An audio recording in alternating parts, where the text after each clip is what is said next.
Just imagine going to bed one night, everything's right in the world, everything's going good at home, everybody's healthy. My phone rang, and it was the young man that was with her, and I thought, what is he doing calling me?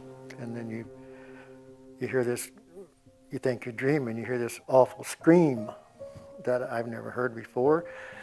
Didn't sound like it was coming from my wife, but it was. And I said, where's Jessie? And he said, I'm sorry, I tried. And when I got to her, she was sliding down the wall, screaming, Jessie's dead. I'm Sandy Phillips, and we're the founders of Survivors Empowered.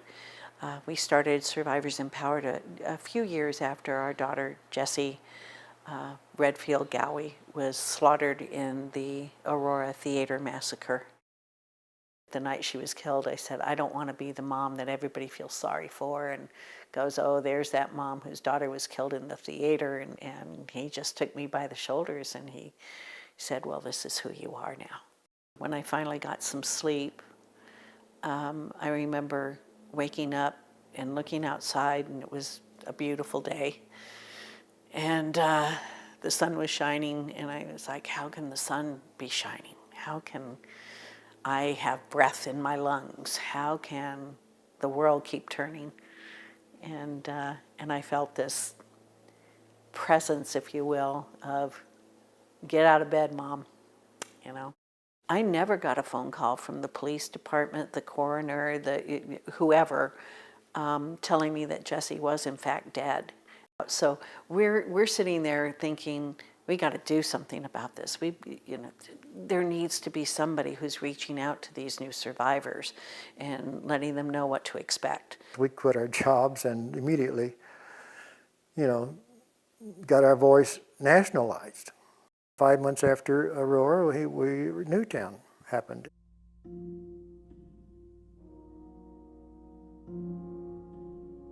This is a 9th mass shooting. This is our 11th mass shooting. There was San Bernardino, Las Vegas, Isla Vista, Sutherland Springs, Santa Fe High School, Parkland. I could go on and on and on. And ended up in Uvalde being our last and most gruesome and horrific. My son is a responder. He's in charge of mass casualty events. And so he responded to Uvalde. And I asked him, I said, please tell me you didn't go inside that school. And he said, Mom, that's my job. And knowing what he had to see.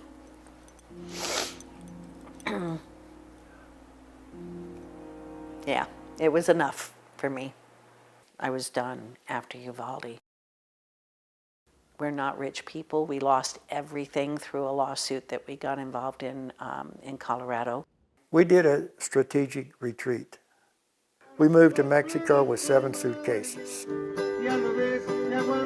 For the first time in 12 years, I can go into a restaurant and not sit with my face to the door. I don't worry about somebody coming in with a gun. So many AR-15s in the hands of the wrong people make this country unsafe, like no other country in the world. So yes, I feel safer in Mexico.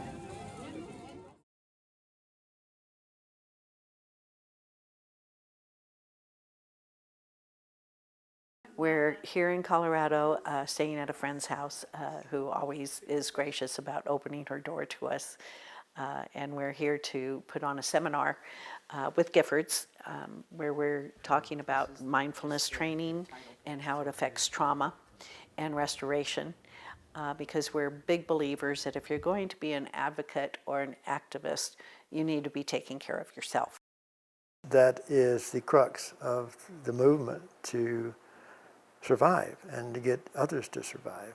That's the ultimate, and that's why we have to focus on that. And that's why that is our life's work. Our survivor toolkit that we did with Giffords is a great example. That can go anywhere. We're trying to get it into every mayor's office in the country, because guess what? It's going to happen to your community. We feel like we owe it to Jessie. Right after Jessie was killed, we knew that she was going to have to be cremated. The wounds were such that there wasn't really a choice.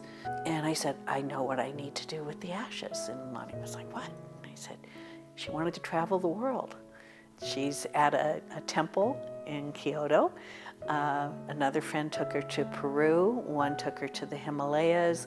She's in France. She's in Germany. She's in Italy. She's everywhere. And that makes me happy.